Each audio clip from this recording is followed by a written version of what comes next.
Welcome back to the tiny home build, guys. So today is day one of working on site, and we are going to be making this carport structure disappear. It's going to be a little bit tricky because I have only brought like half of my tools down here, and this thing has to be completely down today because there's a dumpster that's showing up in a few hours and we only have it for one day. Let me walk you through the plan here. First off, the structure is super old and it's actually leaning back a little bit, and because I don't have a ladder to start disassembling the roof by itself, I'm gonna have to follow it almost like a tree. So the plan is to get rid of all of this stuff and then cut each of these main 6 supporting posts and essentially drop this structure like a tree. But like I said, it's leaning backwards. If it falls backward, it's going to be falling off a cliff. So hopefully that doesn't happen. So before we get going, I do have to show you guys something that I'm super stoked about that I'm going to be using on all of my construction projects moving forward. And that is, this Anker battery bank. Anker is the sponsor of this video, and I want to thank them for sponsoring the video, and let me show you why I'm so floored about this thing. So this is Anker's F3800 whole home backup system. Editing dev here, I'm realizing that wasn't super clear. The F3800 does have to be paired with Anker's whole home power panel, which connects directly to your house's panel. So it's your house panel to Anker's power panel to the F3800. So essentially, if your home loses power, you can have a jumper that hooks up to your panel, and this whole system can power your house. Depending on the size of the house, you can add like expansion battery packs here, so you can have a whole system that can power whatever size house you have. The main reason why I'm so excited about this deal is because I do all new construction homes, which means we don't have power on site, which is always a nightmare having to run generators, which I like to start work early or work late some nights, and sometimes firing up a generator in a neighborhood can be a little controversial just because it's so loud. This battery bank not only has a bunch of USB-Cs where you're able to just like charge my phone, which is great because I film everything I do, so I can keep my phone fully juiced up, but look at this. I was so pumped when I saw this. Can you see this? This is a 220 plug. I could theoretically run my welder off of this thing. I don't know how long it would last, but I could do it. Today, we're gonna be putting this thing to the test. You can see I got it 100% juiced up right there, and we're gonna be running a full-blown Sawzall. Okay, if you guys don't like understand battery stuff, this is super impressive that a battery bank like this can run a Sawzall. Let me give you a little tour of this whole thing. So you have both like a normal car outlet there. You can connect here and see the battery percentage, or you can see the battery percentage on your phone's app. Right here is where you connect to your whole house's panel, and then down here, if you want to get an even bigger battery pack, you can get a bunch of smaller battery packs and all tie them together to be able to accommodate your whole home. And this side over here, you have 2 240 volt connections, then you have 6 120 volt normal plug outlets. You got your overcharge protection right there. All you have to do to turn on these outlets is just click that button right there. You'll hear it click on, and you're good to go. You guys have no idea how badly I wish I had that thing while I was building the Pacific Bin in the Cedar Hollow. It was a nightmare running that generator all the time. I'd have to run to the gas station, but this works out great because at the end of every day, I just go throw it in the back of the car, take it back to my apartment, charge it up, and we're ready to hit it again the next day with a full charge. And I don't have to listen to a generator run all day. I can actually like enjoy the sounds of the forest. So I'm gonna be keeping you in the loop with how this thing's doing charge-wise throughout the day to see if it truly can power through this whole structure. But our first step is to start clearing all this stuff out. There is a lot of stuff.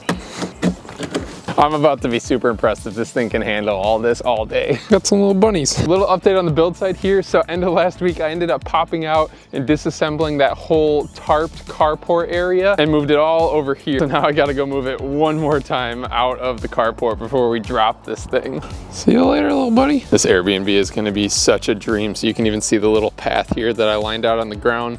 It's gonna wrap around over to the house all right there. And all these rhododendrons are just super old growth, and it's gonna be like a little dreamy passageway. It's so cool. And then this is where it'll cut through and looking off over the cliff right over there. Look at that, right on cue, the dumpster's showing up.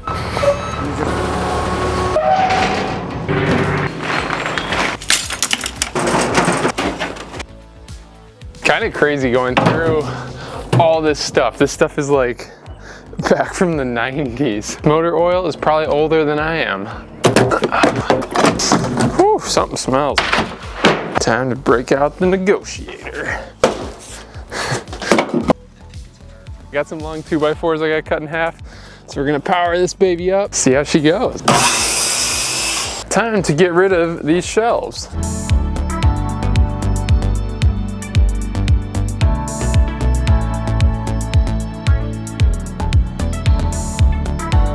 Oh, I've been putting off moving these because they're really freaking heavy. Let's get these down.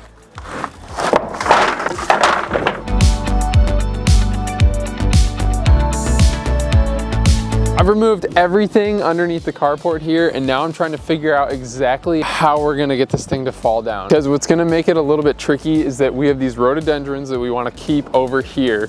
So if we were to just fold the thing forward, it would take out like half of this rhododendron bush. So we're really trying not to make that happen. Don't want it to fall backwards because you have that big old cliff back there. Just can't have it fall sideways here because of this massive Douglas fir. I think what we're gonna try and do is fold it, like, can you almost see this gap right here? We're gonna try and like have it shift that way and sort of fall at an angle. What I'm gonna have to do is cut these at like a notched angle and do that to all 6 of them underneath here, and then hopefully it falls. Before I can start notching them, I gotta bust out this whole wall because this wall acts as a shear wall, so it wouldn't allow everything to fall down because these 4x8 sheets are nailed to all these 2x6 members that hold up the roof. So we're gonna get rid of that shear wall, and then hopefully we can cut our notches and just fold the thing down. Let's change the Sawzall blade. So this is what we'll be using to cut those walls down with. Fortunately, I found some old motor oil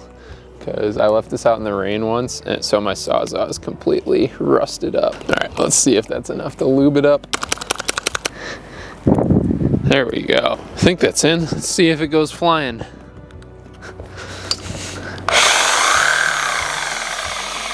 We're in business, baby.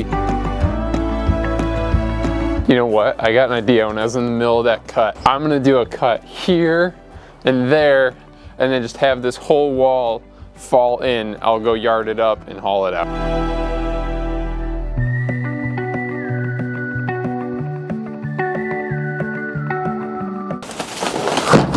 Oh yeah.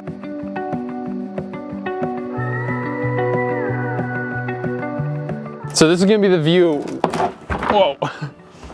Go skating down the cliff on this. You can start to almost see it now. I'm gonna go section these up, then start pulling down this wall. All right, so check it out. So I got these 2 walls all cleaned up and cleared out. Now we're gonna take this guy, I'll do a whole perimeter cut all the way around there, section this thing up, get it out of there, and then we get to do the big drop. Now it's time to drop this back wall. I'm gonna finish this cut all the way around the perimeter. Hopefully it falls in this way. We'll section it up and get it on out of here. Whew. I wonder if I can just rock it out. Ah, so close. I think there's a bunch of stuff on the back side. We're gonna go move all that. Yeah, that is definitely our problem. Look at this. When the whole wall shakes. Oh, I wonder if we cut this off. Let's try that. Let's see what happens. Let's not have denatured alcohol spilling all over. Well, let's go cut that other one and see if it falls. And that is why you need flashing at the end of your roofs. See, that's just all, it's all rotted out. Oh, cool, now the wall's free. Let's go see if we can crank it open. All right, come on, baby. Fall, baby, fall. What am I hitting? Look what I found. Just getting my midday hops in.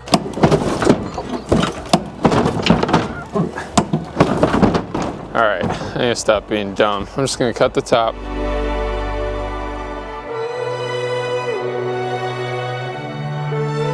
Well, bad news. I just blew up my Sawzall, which I guess that's what I get for leaving it in the rain. Fortunately, I think I can pull the wall down the rest of the way. And then I do have a chainsaw, which I prefer not to do it with a chainsaw, but we might have to do it that way to actually fall the thing. And that'll do. Let's go section her up. We're almost ready to go drop this thing. So all the walls have been blasted out. You can see that's gonna be the view right there from the sun. So once this is all out of here, you'll have your little pathway leading right here, and that's where the platform will be sort of sticking off. And man, that's gonna look so good. I don't feel like getting all of these little things down, so I'm just gonna let gravity take care of it. So there's one thing the owner made me promise, and instead I moved this bird box here. So I'm gonna take it and go throw it on another tree. And we did make sure there were no birds in there anymore. I even shined my phone in to make sure. All right, let's go find a spot for this. Okay, I found a pretty cool little spot. Stick it up on this little cedar here. There we go, all ready for next year. I feel like the plans just keep changing. So I'm gonna show you what I'm thinking for laying this thing down. Now that I can see everything and it's exposed, I have a pretty good idea on what I think I'm gonna do. To recap, we don't want it going that way. We want it to fall this way and at an angle. So what I think I'm gonna do is cut an air gap between these two. So just like take out a big section of it there. Middle post, we're gonna cut a little notch at an angle, sort of directing it this way. Because these big posts are anchored deep in the concrete, so hopefully it's like simulating dropping a tree. So we'll cut a little wedge in the front, do a back cut here. And so we'll do the same thing on the other three here in the back. And theoretically, it all should start to lean this way, especially with those front two posts being completely cut out. That's the plan on paper. It's probably not gonna go that way, but it always makes for good YouTube content. So here we go. Let's check on our little Anker buddy and see how she's holding up. I've been sawzalling all day. I started at 6:30 in the morning and now it's 2:30 almost. And we are at 75%. That is so impressive. Gosh, I really wish I knew about this thing sooner. This would have been a game changer for the other builds. I know a lot of you guys watching the channel are obviously interested in construction. For any of you off-grid tiny homers that are like just buying vacant land out in the middle of nowhere, this thing is 100% the way to go. Not only can you power pretty much any tool you throw at this thing, especially with the 220 volts, but it's also able to operate as full home backup power, which I might just end up going to go get some of these for the Pacific Bin in the Cedar Hollow. With the homes being out in the forest and closer to the mountains, we get some pretty wild wind storms, which mean that tree branches are falling down.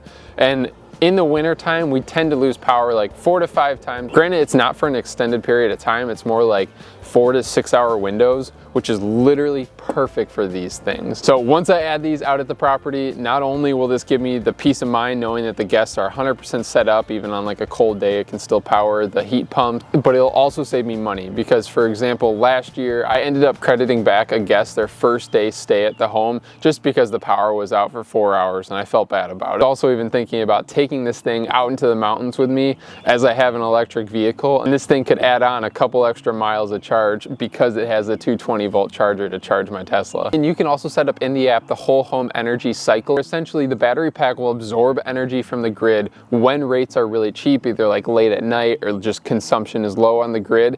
And then once consumption's really high, it's able to use the energy in here so you don't have to buy really expensive energy from the grid. It's pretty much like playing the stock market, except you can always buy low and you can always sell high. You get the point. Another big question I've got from friends is how long does this take? If it can like power a whole house, it must take forever to charge back up. And it's actually able to charge all the way up in 90 minutes. I was blown away. It came with like a 30% charge and I plugged it in and like 30 minutes later it was fully charged. I'm like, wait, is there something wrong or is this battery really small? But obviously it's not very small because we have 75% battery left and I've been using it all day. Another great little thing is that the SOLIX F3800 is also rated for over 3,000 full battery cycles, or essentially like a 10-year battery life, which is great to just have that peace of mind knowing you really don't have to worry about power outages at all. So thanks Anker for sponsoring this video. Check out the links down below where you can get a discount on the SOLIX F3800. Now let's go drop this baby.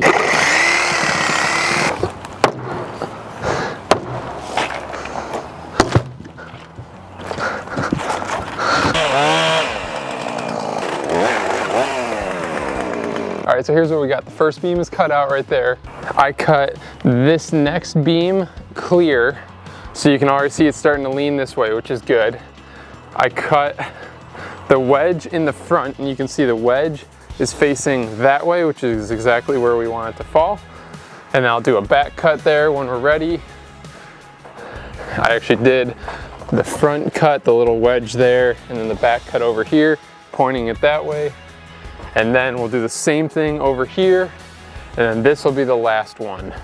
So I think it might even go before we get to this last one, and it might just pull it down. We shall see. Here we go.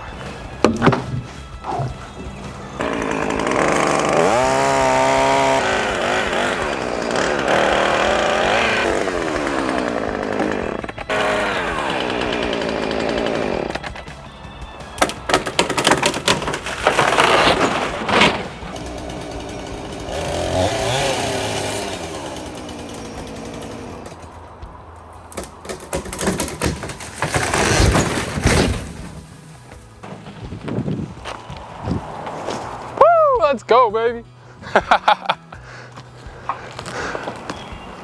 That's it for this video, guys. We got the carport officially on the ground, and now we just have tons of sectioning this thing up, loading it into another dumpster because our little 10-yard dumpster is completely packed. Plus, we got like a whole, like, this is literally like 4 inches thick of moss. I do want to thank the latest channel members, Jody Smith and Darth Volvo, for becoming channel members. I really appreciate it, guys. To see where our F3800 ended up, 65%. Guys, that is really cool to see where our battery technology is getting these days. I ran an entire 10-hour day running Sawzalls non-stop, circular saws, and it's still at 65%. Be sure to check out the link at the top of the description for a special discount on the Anker F3800 sweet little battery backup system. If you wouldn't mind subscribing to the channel, liking this video, I really appreciate it, and I'll have another video for you guys real soon here. And editing Devin here, I ended up going back the next day and chopping up that whole roof structure without charging this battery pack. It's at 36%. That is mad impressive.